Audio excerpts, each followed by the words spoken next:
Welcome back to Movie Recap. Today I'm gonna show you a 2012 American biographical crime film called The Iceman. Spoilers ahead. Sit back, relax, and enjoy the video. The movie starts with Richard Kuklinski being interviewed. He looks back on the day he started doing his job in Jersey City, New Jersey, and it was April 29, 1964, when he first had a date with Deborah. He asks her for a coffee in a local shop, and they talk about their lives and their means of living. He says that he's doing cartoons in Disney, as a dubber. At first, Richie is hesitant to talk about his life, and Deborah is shy of him because he doesn't ask anything. He's like a boring conversationalist. When they finish their date, Deborah's aunt picks her up as she goes home. Then Richie goes straight to the billiard shop where he plays with his friends. They bring up Deborah as a topic, and Earl, one of his playmates, says that he knows her because she's been dating his other friend, like a whore. Richie starts to get pissed, and he finishes the game. Earl gets frustrated with how he plays, and he loses the game. They almost get into a fight when he picks up the money, but he just leaves it there instead. Earl walks out and goes straight to his car. When he opens his car, he doesn't notice Richie being there, and Richie slices his neck with a knife. On September 14, 1965, in Elmer, New Jersey, Richie was waiting in a hospital because Deborah gave birth to their first child, a daughter. After that, he goes back to his laboratory where he makes porn films. His friend Roy LePron calls him and tells him that their customer is asking for the films, but since Richie is tired and there are 7 boxes short, he will go home and take a rest first. When he goes outside, a car comes with 3 guys inside, looking for Dino. The boss is Roy DeMeo and 2 assistants, Josh Rosenthal and Mickey Spicoli. Roy insists on continuing inside the lab even if Richie explains that Dino isn't there. When they are inside, they find no one and start to punch and threaten Richie. Before they leave, Josh tells Richie to come to Gemini Lounge tomorrow morning. Richie goes home first to take care of his daughter, and he finds out in the newspaper that Deborah is reading that she's looking for a bigger place.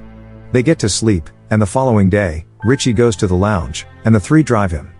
They try to scare him by pointing a gun at his face, but Richie is emotionless. When a beggar starts to knock at their window, Roy gets an idea to test Richie's loyalty. He asks him to go outside and kill the beggar. So he did what he asked him to do. From then on, Roy employs Richie as his hitman. He needs to collect money and debts from people and kill them. Richie starts to get big money and is able to provide more for his family.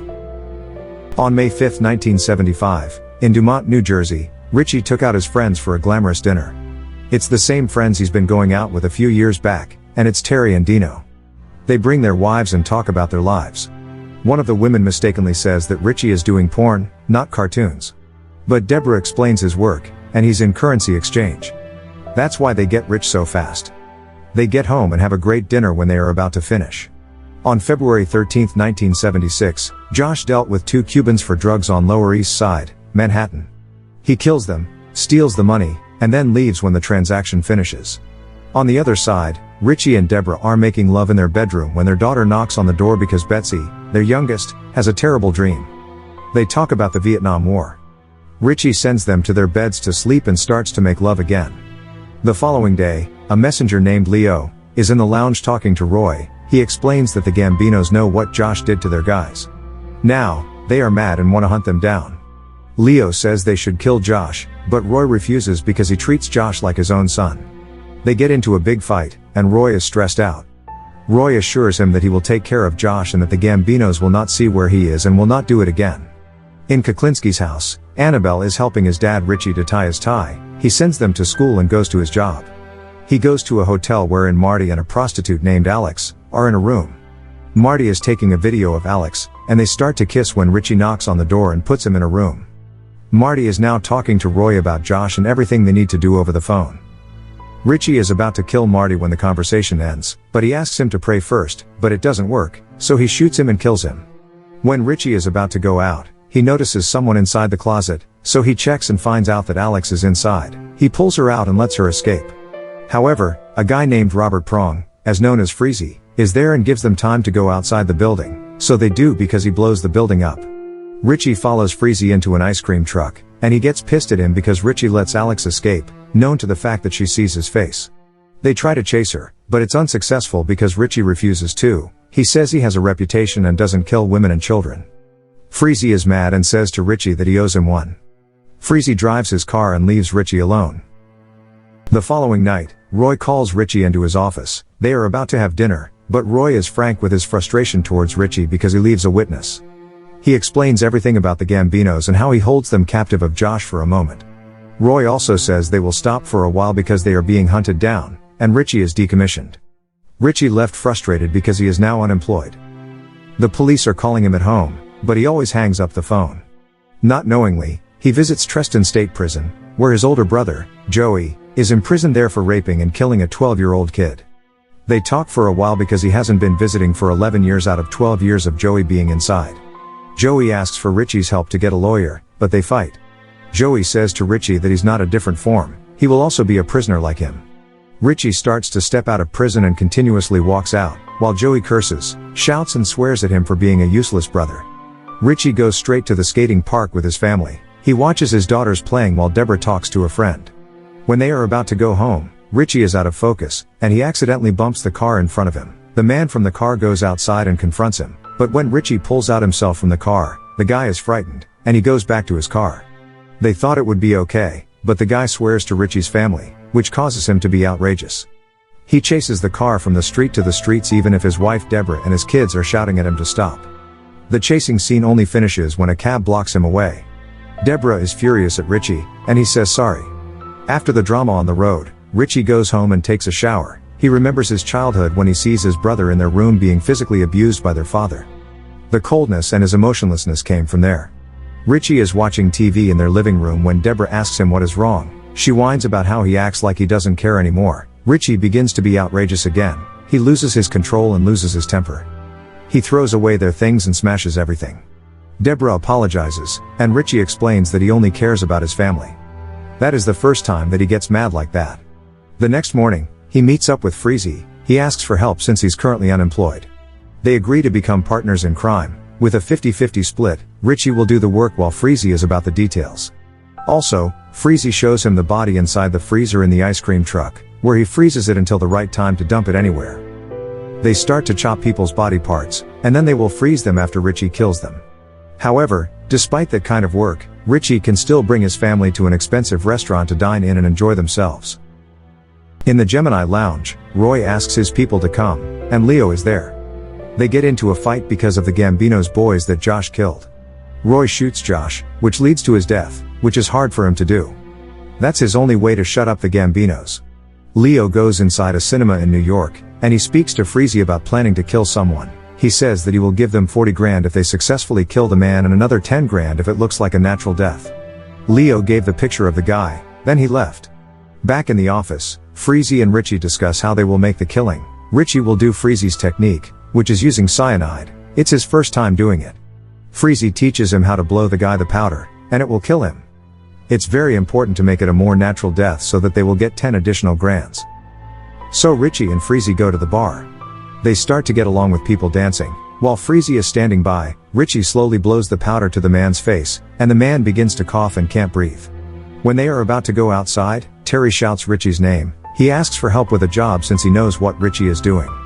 Richie left Terry there, and the man died. Richie is writing a poem while shaving his beard because it's Annabelle's 16th birthday, and they have many guests in the house. The party starts. Someone is knocking at their door. It's Roy's henchman, so Richie goes outside first and inside Roy's car. Deborah is looking at the window. When Richie is inside, Roy immediately pulls out his gun and points it out to Richie. He is furious. He finds out that Richie is doing work with Freezy under Leo Marks. Richie denies it at first.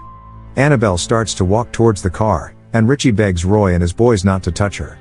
When Annabelle is knocking at the car's window, asking how Richie is, Roy commands his boys not to touch her, and they let him out. He goes back to his house full of anger, hate, and frustration. He asks Terry what he said, but Terry denies anything. The veins in his head are popping out with fury. On Christmas Day, Freezy is still calling Richie, which pisses him off because he is ruining his Christmas. They plan to kill another person. Richie is talking to Terry over the payphone, saying the job that he'd like to do. Richie gives him a very light job, and Terry says his gratitude and then leaves. In a cemetery, Richie is inside Leo's car. He's asking for the 50 grand he promised them, but Leo doesn't give it to him because of different circumstances. Richie tries to threaten him, but Leo reminds him that he will not receive his money if he kills him. When Richie calms down and is about to go down the car, Leo talks about Richie's family, and he says they don't have any idea how bad their father is. It triggers Richie, and he shoots him, which leads to his death. He immediately recognizes what he did and gets mad. When he left Leo's body in the car, Betsy paged him, saying that Annabelle was in the hospital because of a hit and run. Richie immediately goes to the hospital and sees his daughter in a critical condition. Deborah is also mad at him, and he excuses that it's because of his job. He leaves the hospital and meets up with Freezy. Richie and Freezy talk about the money and their plans when they are in the park. Richie gets mad and strangles Freezy, and he thinks he will kill him. But before he leaves, he makes sure that Freezy is dead, so he kills him. Richie goes back to the hospital. His best friend Dino is also there. He tells him what happened to Terry because he was killed and dumped out of the garbage. He also describes the notorious killer in a town called the Iceman. He deflected the body first so that the police would not know the victim's exact death before dumping it or revealing the body to the public. Richie goes into a restaurant to meet up with Dominic, another hitman working under the Lacuzis. Both make a deal to kill using cyanide. Richie goes home first to take care of his sick wife, Deborah. He meets with Dominic to give the cyanide, and while he will make a sandwich out of it, he tries to give some pieces to a stray cat. When he puts Deborah inside the car, he notices that the kitten didn't die, so he knows there is something wrong. When Richie starts his car, police cars immediately show up and block the road. They arrest him and take Deborah into their custody. Later, he discovers that Dominic is an undercover agent who works to hunt him. It takes 5 men to take down Richie because he is a big man, and he even tries to fight against the cops, but he isn't able to. The real-life news made before is shown that the notorious killer has been caught. His family is still there for his case, his wife and his daughters at the court hearing. The movie ends with an old Richie being interviewed. He is being asked if he is sorry for anything he has done, but he says he's not. He's sorry for the only thing that is hurting those people who matter to him the most, his family. He hopes his family can forgive him. Thank you for watching. Subscribe for more videos like this to help the channel out. Have a nice day.